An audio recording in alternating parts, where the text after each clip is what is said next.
Cumprimento aos amados irmãos com a paz do Senhor, amém? Amém. Vamos dar início ao culto desta noite. Estaremos cantando o hino de número 94 do nosso cenário.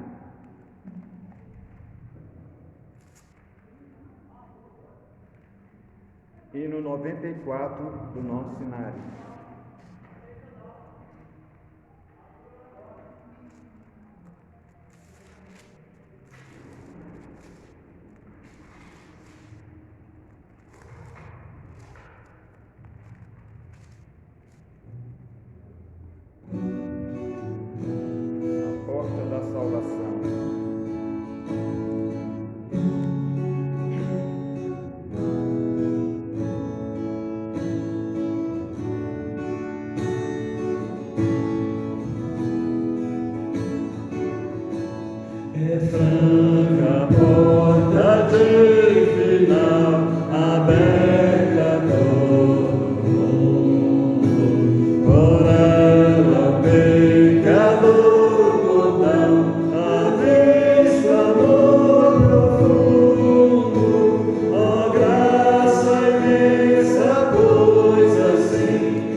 João 10, de 1 a 18. Jesus, o bom pastor. Em verdade vos digo, o que não entrar pela porta do aprisco das ovelhas, mas sobe por outra parte, esse é ladrão e salteador. Aquele, porém, que entrar pela porta, esse o pastor das ovelhas. Para este o porteiro abre, as ovelhas ouvem a sua voz, ele chama pelo nome, e as suas próprias ovelhas conduz para fora. Depois de fazer sair todas as que lhes pertencem, vai adiante delas, e elas o seguem, porque lhe reconhecem a voz. Mas de modo nenhum seguirão a estranho, antes fugirão dele, porque não conhecem a voz dos estranhos. Jesus propôs essa parábola, mas eles não compreenderam o sentido daquilo que lhes falava. Jesus, pois, lhes afirmou de novo: em verdade vos digo, eu sou a porta das ovelhas. Todos quantos vieram antes de mim são ladrões e salteadores, mas as ovelhas não lhe deram ouvido.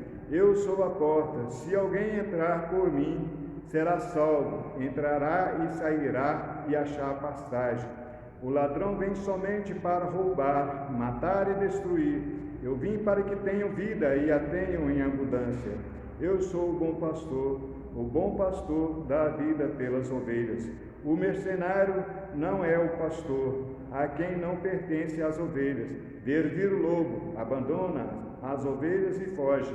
Então o lobo as arrebata e dispersa. O mercenário foge porque é mercenário e não tem cuidado com as ovelhas. Eu sou o bom pastor, conheço as minhas ovelhas e elas me conhecem a mim. Assim como o Pai me conhece a mim, eu conheço o Pai e dou a minha vida pelas ovelhas. Ainda tenho outras ovelhas, não deste aprisco. A mim me convém conduzi-las, e elas ouvirão a minha voz. Então haverá um rebanho e um pastor. Por isso o Pai me ama, porque eu dou a minha vida para reassumir. Ninguém a tira de mim, pelo contrário, eu a espontaneamente dou. Tenho autoridade para entregar, também para reavê-la. Este mandamento recebi de meu Pai. Vamos estar orando neste momento, uma oração de intercessão ao nosso Deus. Pedir ao pastor Cícero que esteja fazendo essa primeira oração. Oremos, irmãos. Santo, bendito e exaltado Deus, clamamos a Ti nessa noite, ó Pai, por Tua bondade sobre nossas vidas. Clamamos a Ti nessa noite, ó Deus, por Tua misericórdia sobre nós. Diante, ó Deus, das nossas fraquezas e limitações, nós precisamos, ó Deus, do Senhor nos fortalecendo, nos instruindo, nos conduzindo, ó Pai. Pedimos, ó Deus, o Teu cuidado sobre o Teu povo, sobre as famílias da Igreja Presbiteriana do Diamante, que tem, ó Deus, guardado as suas vidas nessa quarentena, que tem, ó Deus, buscado ter uma vida piedosa, ó Pai, tendo, ó Deus, nos seus corações o desejo de manter uma vida zelosa, uma vida, ó Deus, que agrada ao Senhor. Nós te pedimos, ó Deus, que o Senhor continue derramando, ó Deus, sobre cada um de nós a Tua graça, sobre cada uma das famílias da Igreja Presbiteriana, ó Deus, o Teu poder, a Tua bênção sobre nós, porque nós, ó Deus, precisamos do Senhor. E é somente por meio do Senhor que nós andamos, é somente por causa do Senhor que nós temos força, é somente por causa do Senhor que estamos de pé, porque é o Senhor que tem nos sustentado, meu Deus. Ó Pai, te pedimos, ó Pai, por aqueles que estão acamados, por aqueles que estão doentes, por aqueles, ó Deus, que se encontram passando por alguma enfermidade, alguma aflição, por aqueles que estão enfrentando alguma adversidade, que o Senhor possa estar indo, ó Deus, ao encontro dessas pessoas, e segundo a Tua bondade, segundo o Teu querer, que o Senhor possa estar abençoando e os livrando de todo mal. Oramos, ó Deus, nessa noite, nesse culto, certo que o Senhor está nos ouvindo, em nome de Jesus. Amém, Senhor. Amém. Vamos abrir nossas Bíblias agora no livro de Romanos.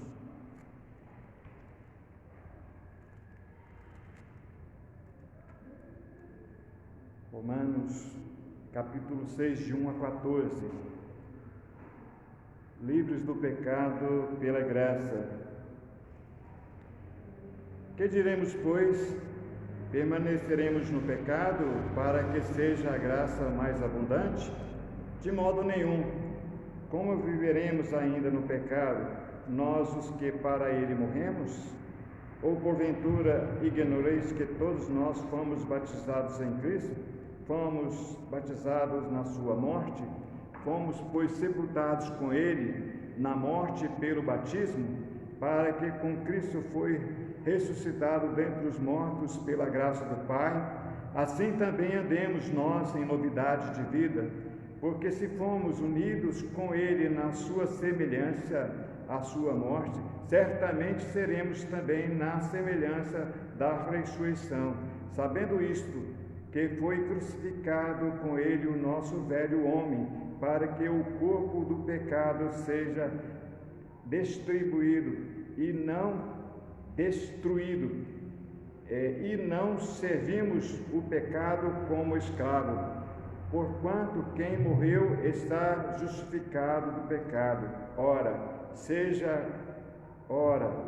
já morremos com Cristo, cremos que também com ele viveremos, sabedores do que, havendo Cristo ressuscitado dentre os mortos, já não morre. A morte já não tem domínio sobre ele, pois quanto a ter morrido de uma vez para sempre, morreu para o pecado, mas quanto a viver, vivemos para Deus. Assim também vós considerai-vos mortos para pecados, mas vivos para com Deus em Cristo Jesus. Não reúne, portanto, o pecado no vosso corpo mortal, de maneira que obedeçais às suas paixões, nem ofereçais cada um os membros do seu corpo ao pecado como instrumento de iniquidade, mas oferecei-vos a Deus como ressurreto dentre os mortos, e os vossos membros a Deus como instrumento de justiça, porque o pecado não terá domínio sobre vós, não estáis debaixo da lei, e sim da graça. Deus nos abençoe a sua palavra, né? Aqui está dizendo, permanecendo no pecado, de maneira nenhuma. Como viveremos ainda no pecado, nós que para ele morremos? Se nós morremos para o pecado, nós então não vivemos mais para o pecado.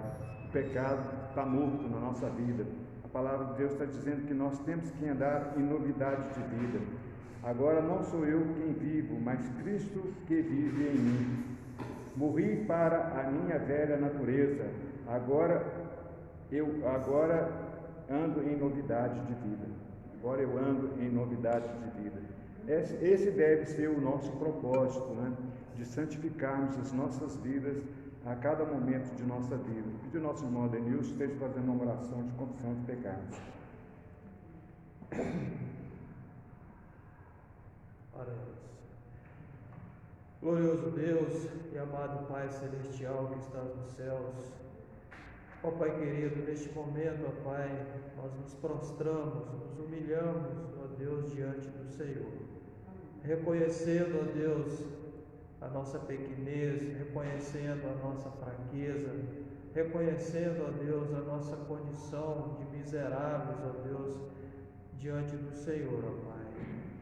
Agradecemos, Senhor meu Deus, pelo sacrifício vicário de Jesus ali na cruz do Calvário, ó Pai. Porque nós sabemos, ó Deus, que ali, junto com Jesus Cristo, nós também morremos, ó Pai. O velho homem também morreu com Cristo, ó Pai. E agradecemos, Senhor meu Deus, porque Jesus Cristo ressuscitou, ó Pai, está à direita do Senhor, onde há de julgar os vivos e os mortos, ó Pai. Nós te agradecemos, Senhor meu Deus, porque, ó Deus, agora, ó Pai, nós vivemos para Cristo, ó Pai.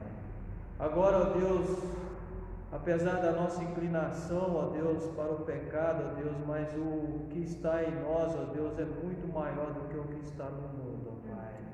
Que agora, Senhor meu Deus, o Espírito Santo do Senhor, ó Deus, venha, ó Deus, a fortalecer a nossa fé, aumentar, ó Deus, a nossa força, ó Deus, o nosso desejo, ó Pai, de viver, ó Deus, conforme a Tua vontade e o Teu querer, ó Pai. Ajude, Senhor meu Deus, a cada um de nós, ajude a Tua igreja, Senhor meu Deus, nos fortaleça, ó Pai, ó Deus, retire de nós, ó Deus, tudo aquilo que não provém do Senhor, ó Pai, para que a cada dia, Senhor meu Deus, nós possamos viver em novidade de vida, para que a cada dia nós possamos buscar as coisas do Espírito, ó Deus, para que nós possamos, ó Deus, ter alegria e prazer em praticar, ó Deus, as obras do Espírito, ó Deus, que isso, ó Deus, possa encher os nossos corações, encher as nossas vidas, que nós, ó Deus, possamos, ó Deus, fugir, ó Deus, resistir tudo aquilo que não vem de Ti, ó Pai. Nos ajude, Senhor meu Deus. Muito obrigado, Senhor meu Deus, pelo sacrifício, pela morte e pela ressurreição de Jesus Cristo ali naquela cruz, ó Pai. Porque através daquele sacrifício, ó Deus, aquele sacrifício único, mas que foi completo, foi, ó Deus, fiel, ele foi verdadeiro, ele cumpriu todo o seu propósito, ó Deus. Foi necessário, ó Deus, apenas aquele sacrifício para que nós pudéssemos ser novamente reconciliados com o Senhor. E por todas essas dádivas, por todos esses milagres, ó Deus, e por toda essa graça que nós agradecemos no nome santo de Jesus. Amém, Senhor. Abramos nossas Bíblias no livro de João, capítulo 12.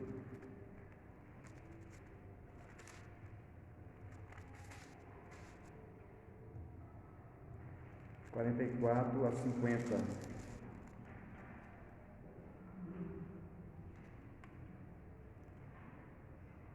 João 12, 44 a 50, o resumo do ensino de Jesus. E Jesus clamou dizendo: quem crê em mim, crê no que em mim. Quem crê em mim, não em mim, mas naquele que me enviou. E quem me vê a mim, vê aquele que me enviou. Eu vim com a luz do mundo, a fim de que todo aquele que crê em mim não permaneça nas trevas. Se alguém ouvir as minhas palavras e não as guardar, eu não julgo, porque eu não vim para julgar o mundo, e sim para salvá-lo.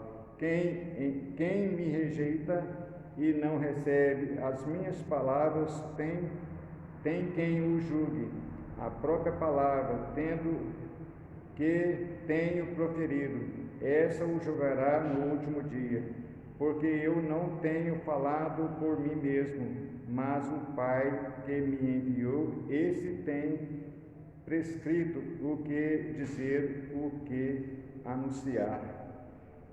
E sei que o seu mandamento é a vida eterna. As coisas, pois, que eu falo com o Pai, não tenho dito, assim falo.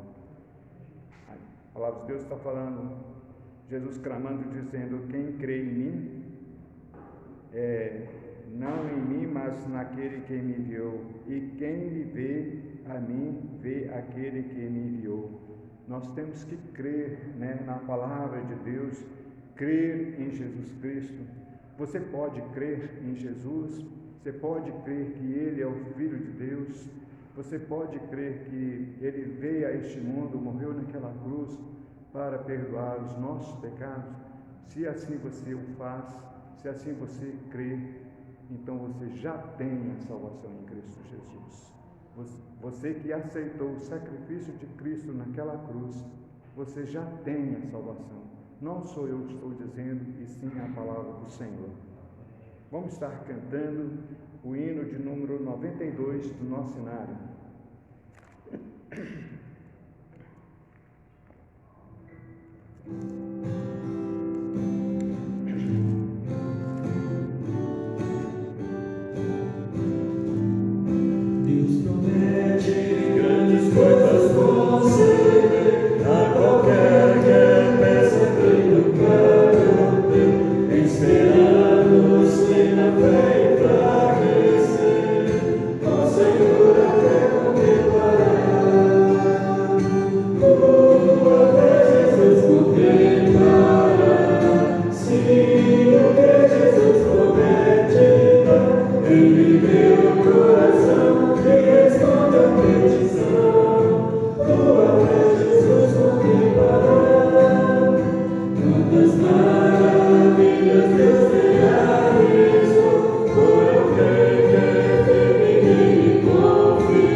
Salmo de número 92, os versículos de 1 a 6. Salmo 92, de 1 a 6. Bom é render graça ao Senhor e cantar louvores ao teu nome, ó Altíssimo. anunciar de manhã a tua misericórdia e durante as noites a tua fidelidade, com instrumento de 10 cordas e com saltério e com a solenidade da harpa, pois me alegraste, Senhor, com os teus feitos, exultarei nas obras das tuas mãos. Quão grande, Senhor, são as tuas obras, os teus pensamentos, que profundo, o inepto não compreende, o estudo não recebe isto. A palavra está com o Ministério de Louvor, vai estar entoando hinos ao nosso Deus.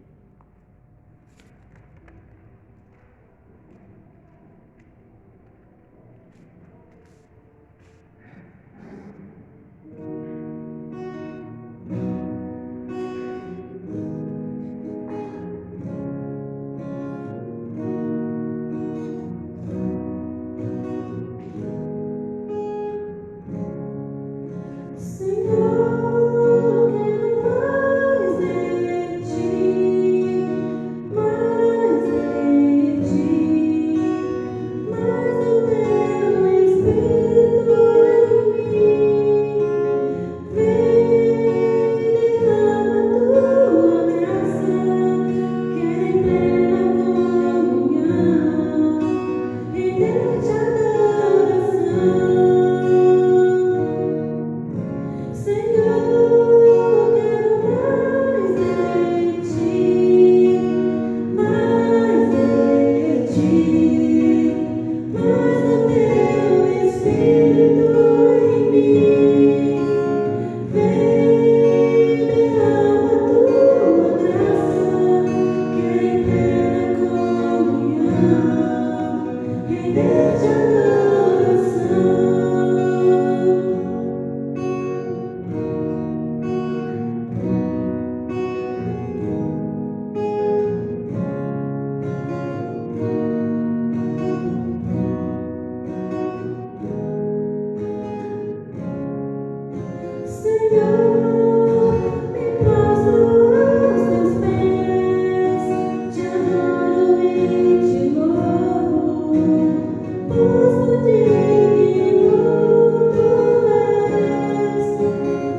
Suportar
Ele morreu naquela cruz para nos dar de graça a salvação em Cristo Jesus. Nós temos que sermos eternamente gratos a Deus por tudo que Ele fez por nós e continuará fazendo. Que Deus nos abençoe. Agora eu passo a palavra para o nosso irmão, pastor, vai entregar a mensagem da parte do Senhor. Que Deus te abençoe, meu irmão. Possa te usar. Obrigado. Deus abençoe. Boa noite, meus queridos irmãos que estão conosco nessa live e alguns que estão aqui conosco no templo. Deus abençoe a cada um dos queridos irmãos. Vamos aproveitar, e agradecer aos irmãos que estiveram orando pelo seu Leonardo, esposo da dona Natalina. Essa semana nós tivemos a excelente notícia de que a cirurgia para a retirada do tumor cancerígeno foi um sucesso. E se Deus quiser, ele vai passar para o quarto amanhã e, se der tudo certo, em breve estará em casa com a sua esposa, com a promessa, segundo ele, da igreja do Diamante lá na sua casa, fazer um culto de de ação de graças ao Senhor por sua saúde. Ele mesmo reconhece que Deus interviu na vida dele. E quem conhece, ou conheceu o seu Leonardo, sabe que o seu Leonardo sempre esteve um pouco distante do Senhor, Mas nós vemos que o nosso Deus tem os seus caminhos para alcançar os seus, tem a sua maneira, e o seu tempo também. Então, agradecer em nome da dona Natalina pelas orações dos irmãos em favor do seu Leonardo. Também pedir aos irmãos que estejam orando, os irmãos que estão acompanhando essa live, pelo trabalho que nós estamos tendo de juntar alguns irmãos aqui na escola dominical para a classe de catecúmenos, Nós não tivemos outra solução, meus queridos, a não ser de termos uma classe de catecúmenos nessa pandemia. Claro que com todo cuidado, precavendo de todas as formas, mas nós tivemos que ter essa classe porque, pela graça do Senhor, a igreja começou a atrair pessoas mesmo fechadas. E nós vemos aqui a mão do nosso Deus, que trabalha por sua igreja, ela fechada ou não, portas abertas ou não, tendo um templo ou não, a igreja do Senhor sempre prevalecerá. A palavra do Senhor disse que as portas do inferno não prevalecerão contra a sua igreja. A igreja do Senhor, é Ele que cuida dela e Ele que sabe em que momento vão vir mais pessoas para serem agregados juntos com os outros irmãos.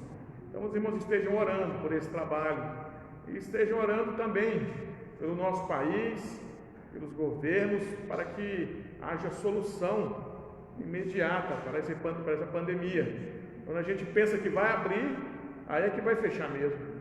Então que os irmãos estejam orando, clamando ao Senhor durante a semana, pedindo a Deus que nós em breve estejamos vendo solução para esse problema da pandemia. Convido os irmãos então a abrir as suas Bíblias, 1 Samuel capítulo 17, texto conhecidíssimo.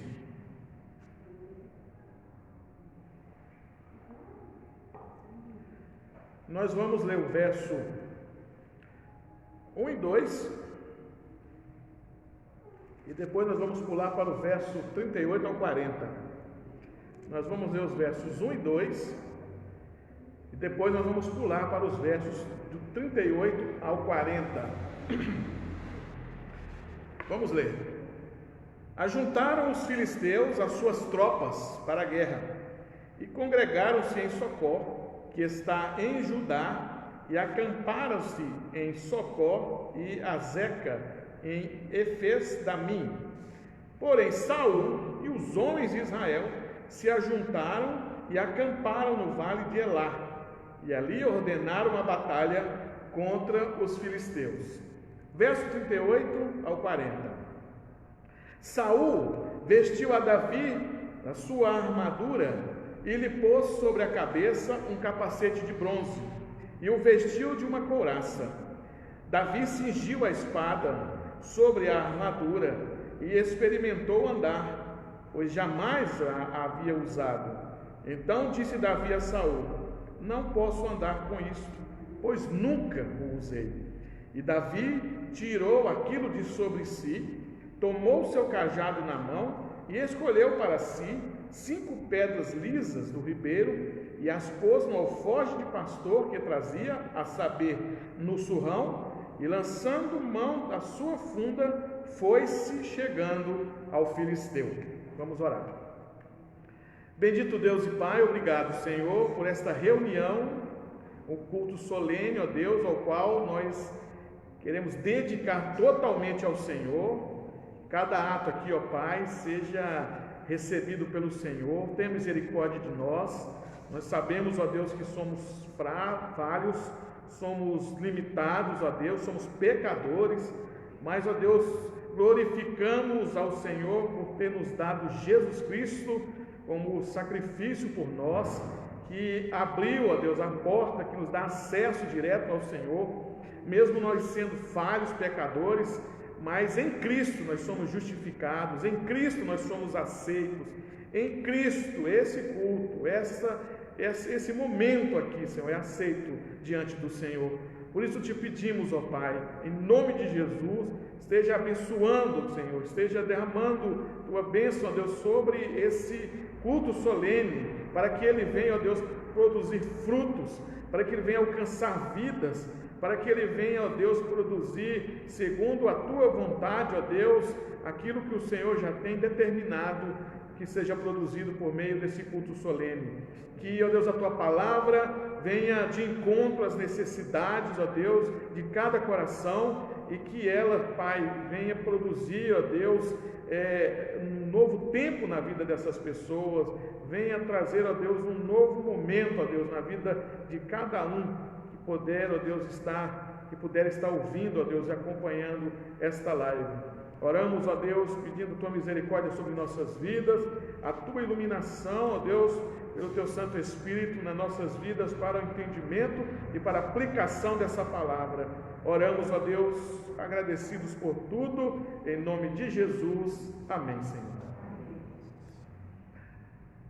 Meus irmãos, a história conta que durante a Guerra Ibérica, no século XV, se eu não me engano, entre a Espanha e Portugal, ali havia um interesse desses países da tomada de território. O crescimento do mercantilismo é que foi o estupim para as guerras ibéricas. Os países que tivessem mais território para plantar, para ter terreno para a sua agricultura, eram os países mais desenvolvidos na época. Assim também como os países que tinham a maior frota naval. Então, quanto mais território, quanto maior a frota, maior o país, mais poderoso era esse país. Mas um fato interessante, meus irmãos, nos chama a atenção para essa época. A Espanha, na época da Guerra Ibérica, das guerras ibéricas, ela estava tomando grandes regiões ali na Europa. E um certo dia, o rei da Espanha cismou com a Inglaterra. E, segundo a história, conta que ele, procurando os seus assessores e seus conselheiros, disse: olha, nós nunca atacamos aquele país. Nós precisávamos levantar uma frota naval para atacar aquele país nos interessa. Mas o interessante que a história fala, meus irmãos, que o rei da Espanha não tinha muito conhecimento sobre a Inglaterra. E aí o rei da Espanha junta uma frota de navios e vai em direção à Inglaterra para tomar o território da Inglaterra. Qual foi a surpresa do rei da Espanha? A surpresa é que a Inglaterra tinha na época a maior frota naval de todos os tempos. Era o maior império bélico que havia naquele momento ali na história. E a frota naval da Inglaterra deu uma surra. Aliás, esse momento na história é contado até com piada, porque a surra que a Espanha levou foi muito grande. Eles não contavam com o poderio militar da Inglaterra. E a frota da Espanha volta para a Espanha com o que sobrou da sua frota. Por quê? Tinha subestimado um país que achava que, por ele estar ali quieto, por ele ser pequeno também, era um país que seria fácil deles conquistarem, deles tomarem aquele país. E, meus irmãos, o país que eles achavam que era um país fácil de se conquistar, foi o país que lhes deu a maior surra que a Espanha já tomou na história, foi nessa época que tomou da Inglaterra. Eu conto essa história, meus irmãos, num país pequeno dando uma surra num país grande, exatamente para nós entrarmos nesse texto pensando nessa questão de alguém pequeno enfrentar alguém grande e o pequeno vencer o grande. Mas eu gostaria que os irmãos atentassem para o texto, para um contexto aqui que vai nos interessar e às vezes voltar a nossa visão, a nossa atenção, não apenas para a ideia de alguém pequeno que luta com alguém grande e o pequeno vence o grande, mas para um outro detalhe que eu quero mostrar para os irmãos que está nesse texto e que talvez nós nunca prestamos atenção. O que está acontecendo aqui, meus irmãos, em Israel nessa época? 1000 anos mais ou menos antes de Jesus, Samuel está agora levantado agora como alguém que vai governar Israel. Passa-se a época de Juízes, que é uma época em que Israel não tinha rei, não tinha ninguém para mandar e fazia o que queria da vida. E passa-se o tempo de Juízes, quem é levantado para guiar o povo? Samuel.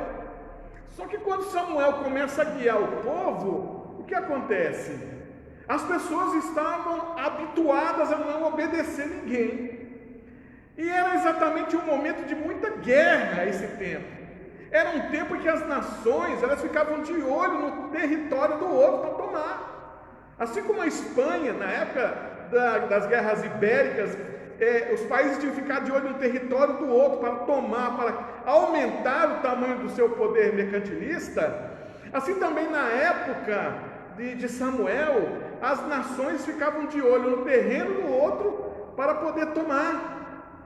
E aqui, meus irmãos, nós temos nesse contexto o quê? Povo de Deus que criou um hábito de desobedecer a Deus, e Samuel que está agora sendo o guia desse povo. Mas eles tinham um inimigo já de velhas épocas, de velhos tempos, que os acompanhava sempre para os afrontar. E quem era? Os filisteus.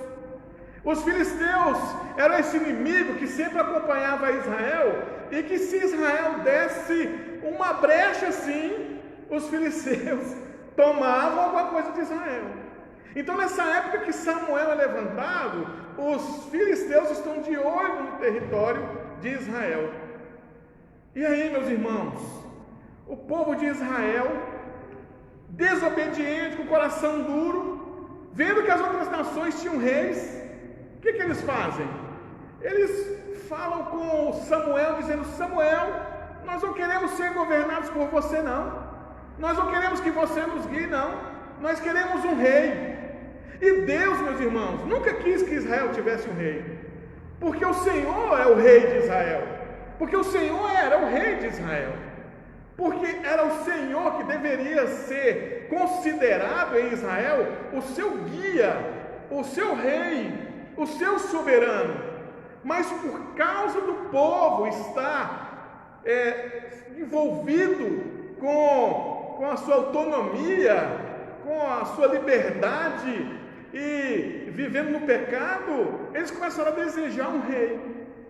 Então, o Senhor, por meio de Samuel, levanta Saul, e Saul, meus irmãos, é um rei segundo o povo, não um rei segundo Deus. Claro que Saul se levanta ali segundo a vontade de Deus, mas ele não era o rei que Deus queria. Saul foi o rei que o povo queria, porque o povo, com o coração corrompido, desobediente, põe um rei segundo a vontade deles e afronta o Senhor. E o que estava acontecendo nessa época, meus irmãos? Os filisteus de olho nos territórios que haviam ali perto deles para eles tomarem. Levantam guerra contra Israel. E agora Saul é que é levantado para defender Israel. Só que Saul não tinha um caráter íntegro, um caráter puro para fazer a vontade de Deus. Então, meus irmãos, acontece algo interessante. Israel fica de um lado da montanha e os filisteus ficam do outro lado da montanha. E 40 anos eles ficam nessa guerra. Um do lado da montanha, outro do lado da outra montanha, e nenhum ia para o vale para guerrear, porque havia muita pedra, o terreno era de difícil acesso, então eles ficavam se enfrentando, ficavam se subjugando, até que os filisteus colocaram o seu herói, o Golias, um guerreiro de mais de 3 metros de altura, para agora desafiar Israel e, por meio de uma guerra, uma batalha entre homem a homem, decidir aquela guerra. Mas algo está acontecendo aqui nesse contexto, eu quero que você preste bastante atenção. O povo deixa de obedecer a Deus e coloca um rei segundo o seu coração, não segundo o coração de Deus. Eles deixam de fazer a vontade de Deus, eles deixam de estar debaixo da vontade de Deus e vão para a guerra com suas armas. Eles vão para a guerra com o seu poder, com a sua capacidade. Saul estava indo para a guerra não confiante em Deus, mas confiante em si, confiante no exército. E aí o que acontece, meus irmãos? Anos, dias vão se passando, em que Golias diz assim: chame um homem aí, do meio de vocês, para que possa me afrontar. Chame um homem no meio de vocês que tenha coragem de se levantar contra mim. O que estava acontecendo aqui, meus irmãos? Ninguém aqui estava lembrando de dizer assim: tem Deus, vamos orar ao Senhor, vamos clamar a Deus. Não, eles estavam usando as armas humanas, eles estavam usando os preceitos humanos para enfrentar aquela batalha. E nesse contexto, meus queridos, havia Davi. Davi, filho de uma família em que, no seu contexto, ele estava criando ovelhas, estava na roça, cuidando das ovelhas do pai. E no seu cuidado ali com as ovelhas, houve um momento em que precisou enfrentar um urso, um leão, e ali, ele sozinho ali naquele lugar, ali nas campinas onde ele estava cuidando das ovelhas, ele sozinho enfrentou o urso, enfrentou o leão e venceu.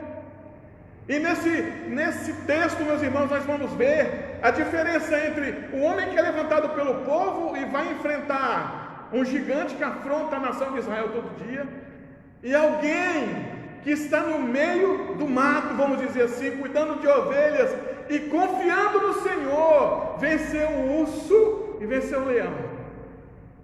O que está por trás desse texto que eu quero trazer para os irmãos? Está por trás desse texto, meus irmãos, um Deus que deve ser obedecido, um Deus que deve ser respeitado, um Deus que nós devemos pôr a fé nele, e que, infelizmente, muitas vezes o homem deixa de pôr a fé nesse Deus, a confiança nele, para pôr sua fé, sua confiança em coisas mundanas, em coisas humanas, na força do braço. É isso que está acontecendo nesse texto, e é isso que nós vamos tentar tirar nesse texto, meus irmãos, algumas lições para nós nessa noite. A ideia desse texto aqui é falar sobre aqueles que confiam em Deus e sobre aqueles que não confiam em Deus. E nós tiramos lições desse texto. O que podemos aprender desse texto em que O povo abandona o Senhor e vai para uma guerra lutar com as suas armas, mas ao mesmo tempo existe um jovem que é destemido e tem a sua fé colocada somente no Senhor. O que podemos aprender diante desse texto que nós lemos de 1 Samuel, capítulo 17, do verso 38 ao 40? Primeira coisa que eu gostaria de trazer para os irmãos é que nós temos uma tendência de confiar em recursos humanos. Primeira coisa que eu quero trazer para os irmãos: nós temos a tendência de confiar em recursos humanos durante ou diante de uma dificuldade. Veja o que o texto diz no verso 38. Olha o verso 38, diz assim: Saul vestiu a Davi da sua armadura. Olha só, Saul vestiu a Davi da sua armadura, e lhe pôs sobre a cabeça um capacete de bronze e o vestiu de uma couraça. Saul, que estava com medo do gigante, Saul, que estava usando estratégia humana para vencer ou para lutar naquela guerra, diante de Davi, que agora se levanta para enfrentar Golias, o que é que Davi recebe? Os recursos humanos que Saul estava usando, os recursos que não serviam para enfrentar Golias, Saul estava colocando sobre Davi. E muitas vezes, meus irmãos, nós temos uma tendência de confiar em recursos humanos, que é o que Saul está tentando colocar aqui em Davi, mesmo sabendo que não funciona. Saul confiava nas coisas mundanas. Os filisteus confiavam também nas coisas mundanas. Os filisteus confiavam em Golias. Saul confiava no exército, nas roupas que eles vestiam, nas armas. E muitas vezes, meus irmãos, nós deixamos de confiar em Deus para confiar em coisas. Em coisas. E quando nós deixamos de confiar em Deus para confiar em coisas, nós nem percebemos que estamos abrindo portas para entrar em nós o medo, como entrou na vida de Saul. Saul estava apavorado. Quando nós deixamos de confiar em Deus e confiamos em coisa, nós estamos abrindo portas para esfriarmos na fé. Quando nós abrimos brecha para confiarmos em coisas, nós estamos trazendo para dentro de nós um tempo de frieza espiritual, de desânimo, de descrédito. Que é isso que Saul estava vivendo aqui. Saul foi descreditado, porque ninguém queria enfrentar o gigante, aquele exército daquele tamanho, o exército de Israel. Não havia ali homem que pudesse enfrentar o gigante Golias, porque não havia arma capaz de enfrentar aquele gigante no exército de Saul. É assim muitas vezes, meus irmãos, quando nós colocamos nossa confiança em alguém, quando nós escoramos nosso cansaço em uma pessoa e não em Deus, quando nós desabafamos nossa frustração com alguém que às vezes não tem nada a ver com Jesus, com Deus, e ao invés de nós confessarmos nossa dificuldade, nossas lutas ao Senhor e confiar nele, nós confiamos em outras coisas. Nós temos nos perdido, meus irmãos, às vezes, nas nossas lutas, por confiar em coisas e não em Deus. Vivemos um momento, meus irmãos, na história humana, em que as pessoas estão deixando de ter a fé plena no Senhor e correndo atrás de coisas que foram criadas pelo homem. Eu fico triste, meus irmãos, de muitas vezes saber que o meu Deus tem poder para mudar a vida das pessoas, e muitos, diante de situações difíceis, têm perdido a fé em Deus e corrido atrás de resultados ou de soluções humanas. O que é isso? É as pessoas que estão deixando de confiar no Senhor e estão se apegando a coisas. Um exemplo disso, meus irmãos, consultórios de psicologia, lotados de crentes, consultórios psiquiátricos, lotados de crentes. Eu não estou dizendo que crente não tem que procurar psicólogo, tem psiquiatra, não. Tem sim, é uma bênção. Mas nós estamos vivendo um tempo que é demais. Está demais. Nós temos pais levando crianças para ser consultados por psicólogos, porque deixaram de corrigir, deixaram de chamar a atenção da criança como deveria, e ao invés de usar a palavra de Deus, ou usar as coisas que Deus deixou para fazer com que a sua família caminhe bem, prefere usar os métodos humanos. Por isso nós estamos vendo, meus irmãos, igrejas em que os jovens ou as crianças, quando chegam a uma certa idade, vão embora da igreja. Nós estamos vendo, por exemplo, pessoas que há 10, 20 anos atrás eram pessoas fervorosas, mas depois de uma luta em que esqueceu do Senhor, ela esfriou na fé, e agora ela não tem mais aquela fé mais, ela está abatida, apática, porque tem trocado o Senhor por coisas.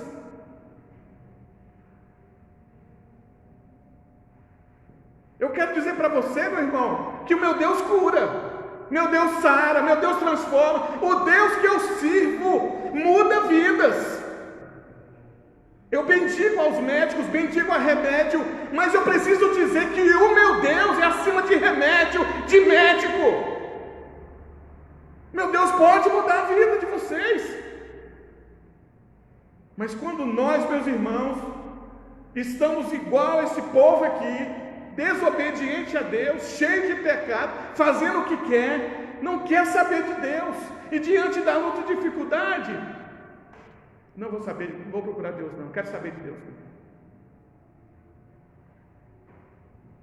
Porque aqui Saul queria vencer Golias com o seu exército, mas por que Saul não conseguia? Porque Saul estava misturando as coisas eternas com as coisas mundanas.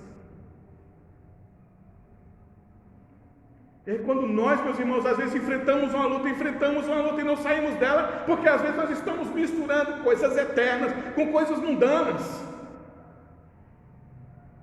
Olha o que o Senhor disse em Deuteronômio, capítulo 20, versos 1 ao 4. Quando saíres a peleja contra os teus inimigos, quando eu e você formos enfrentar uma dificuldade, e vires cavalos, carros, povos em maior número do que tu, não os temerás, pois o Senhor, seu Deus, que te fez sair da terra do Egito, está contigo. Quando vos achegardes à peleja, o sacerdote se adiantará e falará ao povo e dir-lhe-á: ouvi, ó Israel, hoje vos achegais à peleja contra os vossos inimigos, que não desfaleça o vosso coração, nem tenhais medo, não tremais, nem vos aterrorizeis diante deles, pois o Senhor vosso Deus é quem vai convosco a pelejar por vós contra os vossos inimigos para vos salvar. Está em Deuteronômio isso. Deus já tinha falado para Moisés, mas Saul e o povo tinham esquecido disso aqui. Meus irmãos, nós estamos vivendo um tempo de crentes com medo de morrer de coronavírus. Crentes, meu Deus, meus irmãos, o que é isso? Meu Deus, se a gente não morrer de coronavírus, nós vamos morrer de qualquer outra doença. E que crente é esse que tem medo da morte? Que tipo de crente é você que tem medo da morte? Misericórdia, meus irmãos. A morte é uma ponte que nos liga a Deus. A morte é uma ponte que nos faz nos aproximar do Senhor. Mas nós estamos vivendo num tempo em que os crentes estão com medo. Os recursos humanos, meus irmãos, é que tem feito isso. As pessoas se apegarem às coisas humanas, as pessoas se apegarem a recursos humanos, é que faz a gente baixar a nossa fé no Senhor. Eu não estou dizendo aqui que nós não temos que nos precaver contra essa doença, eu não estou dizendo aqui que nós não temos que ter cuidado com ela. Agora, o que não pode, meus irmãos, é crente apavorado, com medo de morrer de coronavírus. Você não morrer de coronavírus, meu querido, você vai morrer de outra coisa. Mas um dia você vai encontrar com o Senhor. Então, a primeira coisa que nós precisamos aprender com esse texto é que nós temos uma tendência de confiar em recursos humanos. Que é isso que Saul fez. Segunda coisa que nós podemos aprender com esse texto é que nós devemos nos livrar desses recursos humanos, dessas coisas que nos atrapalham de ter fé plena no Senhor. Precisamos nos livrar disso. Olha o que o texto diz no verso 39. Davi cingiu a espada sobre a armadura e experimentou andar, pois jamais a havia usado. Então disse Davi a Saul: não posso andar com isto, pois nunca a usei. Saul coloca a armadura em Davi, Davi coloca a espada e vai andar e não consegue. E Davi diz: eu nunca usei isso. Meus irmãos, o crente em Jesus, o crente em Deus, não é acostumado a usar coisas que não sejam coisas do Senhor. Ele é acostumado a confiar no Senhor. Ele é acostumado a viver uma vida diante das regras do Senhor e não das regras do mundo. Então o que Davi sabia fazer, meus irmãos? Davi sabia orar. Davi era um poeta, Davi sabia escrever salmos. Davi era uma pessoa firme, forte, valente. Davi sabia fazer isso, mas no Senhor. Davi não sabia confiar em coisas humanas. Davi nunca ia submeter a regras e a coisas humanas, como Saul fez. Davi sabia que podia confiar no Senhor. Por isso o que ele fez? Ele se livrou daquela armadura. Mesmo com as pessoas às vezes dizendo: Davi, você vai tirar essa armadura, Davi. O gigante, ele é muito alto. E Davi: não me importa, não tem problema. Mas Davi, o gigante tem uma lança espetacular. E Davi: não tem problema. Mas Davi, ele é um homem forte, só com o seu braço ele pode te esmagar. Não tem problema.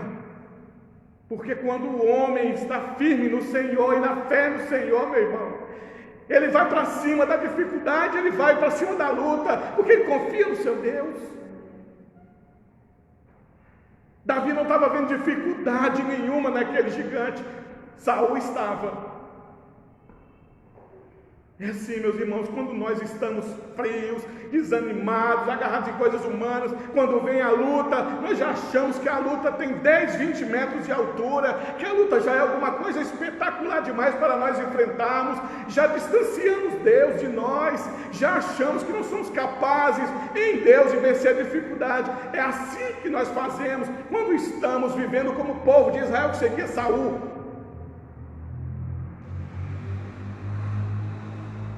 Quantos de nós, meus irmãos, somos realmente capazes de confiar no Senhor na mais difícil das lutas? Quantos de nós somos realmente capazes? Quantos de nós somos realmente capazes de confiar no Senhor na pior das dificuldades? Davi era capaz. Lá no texto aqui de 1 Samuel, no capítulo 17, do verso 45, Davi diz assim: Davi, porém, disse ao filisteu: tu vens contra mim com espada e com lança e com escudo, eu, porém, vou contra ti em nome do Senhor dos exércitos de Israel, a quem tu tens afrontado. Davi devia ter olhado, meus irmãos, para o exército de Israel, todo mundo com espada, com escudo, o exército filisteu, todo mundo com espada, com escudo, e Davi tirou aquela armadura e disse: eu não preciso disso, eu não preciso de recurso humano, eu não preciso de nada disso, eu preciso do Senhor, e o Senhor é comigo. Então, filisteu, então, gigante, te prepara. Golias estava querendo intimidar Davi, mas Davi não dava ouvidos a Golias. Davi dizia: você quer vir para mim com espadas e com lanças, mas eu vou em cima de você em nome do Senhor dos exércitos. É quando, meus irmãos, nós estamos com a fé realmente grudada, apegada ao Senhor de todo o coração, é que nós podemos dizer: Eu vou para cima dessa luta, dessa dificuldade, em nome do Senhor Jesus. Eu vou enfrentar essa luta, esse problema, em nome do Senhor Jesus. Davi tinha um gigante para enfrentar, que não o intimidou. Será que Deus não sabia, meus irmãos, que aquele gigante representava um grande perigo para Davi? Será que Deus não sabia, meus irmãos? Será que Deus não estava por trás, com a sua soberania, de deixar que aquele gigante afrontasse o exército de Israel e sobrasse somente Davi, pequeno, raquítico, um jovem de 17 anos, para enfrentar aquele gigante? Deus sabia, mas só que o Deus de Davi era muito maior, e é muito maior que a dificuldade. É por isso que eu quero dizer para você nessa noite: será que Deus não sabia que você ia passar por isso? Será que Deus não sabia que você ia enfrentar essa luta, meu irmão? Será que Deus não sabia que você ia enfrentar essa dificuldade? Deus sabia sim, por isso que Ele deixou você passar, porque Ele estava com você, Ele estava comigo, Ele está conosco. Quando você confia nele, Deus sabia. Deus poderia ter impedido Davi de enfrentar aquela dificuldade, mas Deus deixou. Para quê? Para que Davi se livrasse do peso dos recursos humanos e fosse na fé no Senhor enfrentar aquele gigante. O que podemos aprender com esse texto, meus irmãos? Terceiro ponto, devemos aprender que temos que lutar somente com os recursos de Deus. Primeiro, nós vimos que nós temos a mania de nos apegarmos a recursos humanos diante da dificuldade. Segundo, nós aprendemos que precisamos nos livrar desses recursos humanos imediatamente. E terceiro, devemos aprender a lutar somente com os recursos de Deus. Olha o verso 39 e 40, finalzinho do 39 e o 40, que diz assim: e Davi tirou aquilo de sobre si, tomou o seu cajado na mão e escolheu para si 5 pedras lisas do ribeiro e a pôs no alforje de pastor que trazia a saber no surrão, e lançando mão da sua funda, foi-se chegando ao filisteu. Meus queridos, olha os recursos que Davi usa para enfrentar o gigante. Coisas, meus irmãos, que não tem lógica. Um estilingue, pedras, que na verdade, meus irmãos, o principal aqui não está na pedra, nem no estilingue. O principal aqui está no Deus que está na vida de Davi, que vai usar aquilo ali. O principal aqui, meus irmãos, não é que Davi tinha boa pontaria, não. O principal é que o nosso Deus estava na pedra. O nosso Deus deu direção para a pedra. Ele poderia ter pegado um galho, ele poderia ter pego qualquer coisa. Aqui a história está dizendo que ele pegou pedras, que ele usou no seu estilingue, mas não é para exaltar Davi como sendo um bom atirador, não. É para exaltar o milagre que foi ele derrubar um gigante de mais de 3 metros com uma pedra. E muitas vezes você, quando é criança, vai querer matar. Hoje pode fazer isso, não. Se fizer, vai preso, né? Mas antigamente você podia sair caçando passarinho aí, e às vezes você acertava uma pedra no passarinho e conseguia matar. Imagina você atirar com uma pedra na cabeça de um gigante e com uma pedrada matar ele. É porque aqui, meus irmãos, o que o Senhor quer nos mostrar é que quando Ele está nas nossas vidas, aquela dificuldade é eliminada de imediato, se nós cremos nele. E não importa qual recurso Ele vai usar, o que vai ter para o Senhor usar. Se Ele usar qualquer recurso, Ele elimina a dificuldade. Ele tem poder para fazer com que as dificuldades e as lutas, nossas lutas, sejam eliminadas de imediato. Por isso que Ele venceu esse inimigo com a pedra. Por isso, meus queridos irmãos, terceiro ponto vai nos mostrar que devemos lutar somente com os recursos de Deus. E quais são os recursos de Deus que estão por trás dessa pedra, desse estilingue? a fé no Senhor e a graça. A fé no Senhor é o recurso que nós temos que ter. Nós temos que confiar no Senhor sempre. Nós temos que entregar nosso coração, nossa vida sempre ao Senhor. Não fazer como Saul, não fazer como o exército de Israel, que confiava nos seus armamentos, mas nós confiarmos no Senhor, confiarmos na sua provisão pela fé, confiarmos que a sua graça vai estar sempre sendo derramada nas nossas vidas, nos auxiliando, nos fortalecendo, nos abençoando. Então, quais são os recursos que devemos utilizar todos os dias das nossas vidas e diante das dificuldades? A fé e a graça do Senhor.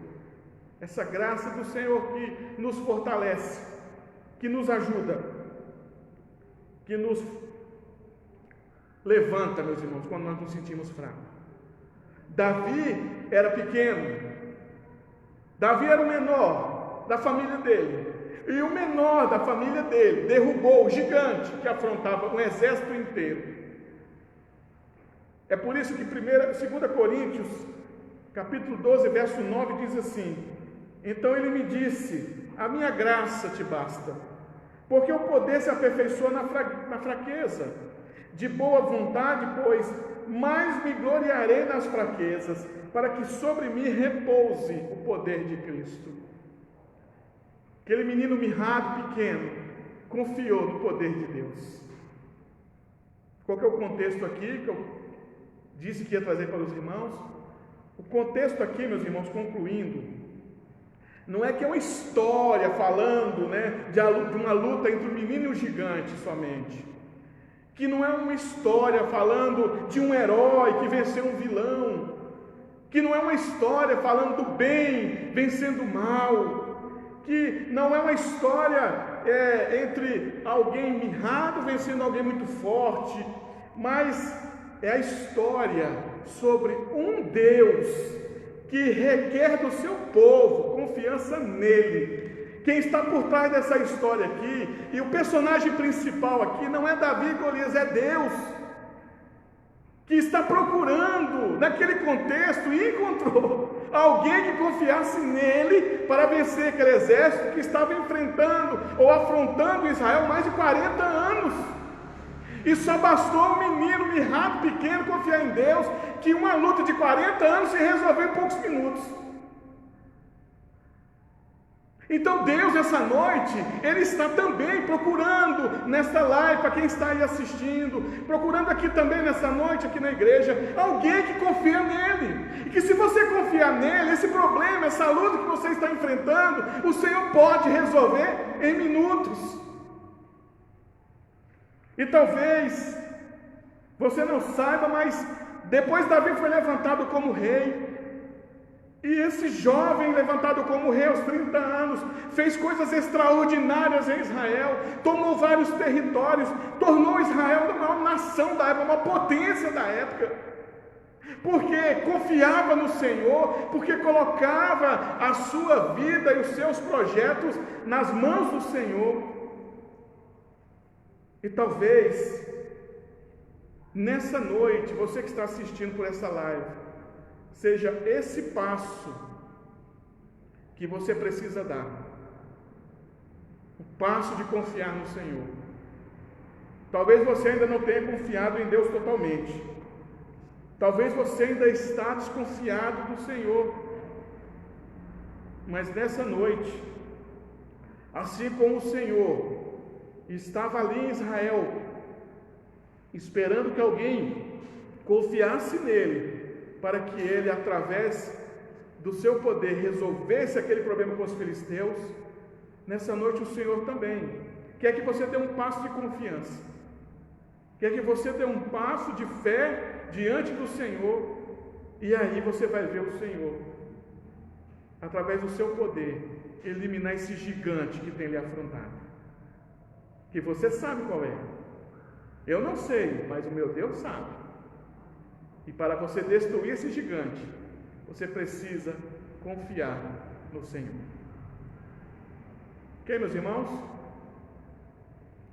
Que Deus nos ajude, que Deus nos abençoe, que o Senhor continue falando aos corações dos irmãos. Vamos ainda entoar o hino 300, deixa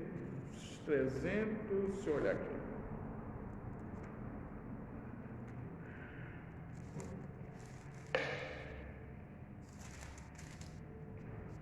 Vamos, 392. Vamos ainda entoar o hino 392. Vida vitoriosa.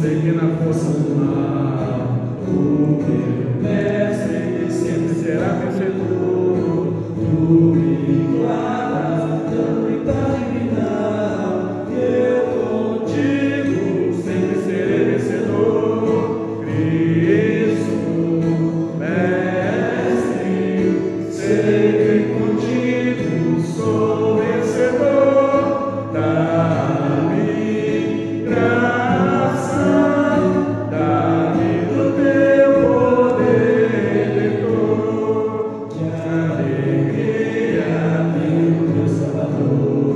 Tenho graça, vida de amor paternal. Tudo posso, tudo por ti, meu Senhor. Deste mundo sempre será o final. Cristo, mestre, sei que contigo sou vencedor. Dá-me graça, dá-me do teu poder, Redentor. Ó, que bênção, que a certeza do bem, dê na vida, paz e perdão do Senhor. Muito alegre, vou para a pátria do além, onde reina Cristo Jesus, rei de amor. Cristo, mestre, sei que contigo sou vencedor. Dá-me graça, dá-me do teu poder, Redentor. Amém, meus queridos irmãos. Queremos agradecer a todos os irmãos que nos acompanharam nesta live, aos irmãos aqui no templo também. Quero pedir aos irmãos que continuem orando pela igreja, os irmãos da Igreja Presbiteriana do Diamante, pedindo ao Senhor que continue nos ajudando, nos auxiliando, nos fortalecendo, para que nós possamos estar sempre aqui, meus irmãos, fazendo esse trabalho, até o momento em que tudo estiver aberto e possamos estar juntos aqui, adorando ao Senhor fisicamente, né? Vamos orar ao Senhor, agradecer por esse culto solene e depois nós estaremos encerrando nosso culto em nome de Jesus. Ó Pai, te bendizemos nessa noite, pelos irmãos que o Senhor reuniu, ó Deus, tanto aqui no templo como pela live, nas suas casas. Te agradecemos, ó Deus, porque acreditamos que o que fazemos aqui no Senhor não é em vão, e tudo, ó Deus, tem uma razão, tem um propósito. Por isso te bendizemos, ó Deus, pela liturgia, bendizemos, ó Deus, pelos cânticos, pelas orações, pela palavra. Sabemos que tudo isso, ó Pai, reunido coopera, ó Pai, para o bem, para que nós possamos sempre estarmos perto, estarmos sempre firmes na presença do Senhor. Te bendizemos, ó Deus, nessa noite, porque a Tua palavra pode ser pregada. Por isso, ó Deus, nos ajuda a entendê-la, nos ajuda, ó Deus, a aplicá-la nos nossos corações e vivê-la, ó Deus, durante a semana. E que em nome de Jesus, cada um dos irmãos que acompanhou essa live, ó Deus, possa ter sido fortalecido, ó Deus, possa ter sido tocado, ó Deus, por Tua palavra e possa ter encontrado, ó Deus, saída, talvez, nas suas dificuldades e lutas. Te bendizemos, ó Deus, porque aprendemos, ó Pai, por meio desse texto, que o Senhor é o personagem principal aqui, ó Deus, que o Senhor que levantou Davi, o Senhor que foi com Davi, o Senhor que fez com que o gigante caísse, nos ensinando, ó Deus, que devemos sempre confiar no Senhor e nunca confiar em coisas mundanas ou coisas que não agradam ao Senhor. Nos ensina, Deus, nos ajuda, Pai, a vivermos assim, sempre confiantes no Senhor. E agora, Pai, que a graça do nosso Senhor e Salvador Jesus Cristo e o amor de Deus Pai Todo-Poderoso e as doces consolações do Espírito Santo repousem, ó Deus, sobre a igreja do Senhor aqui nesse lugar e a sua igreja também espalhada, ó Pai, por todo o mundo. Amém. A todos uma boa noite, Deus abençoe, até o próximo domingo, se o Senhor assim nos permitir. Até lá.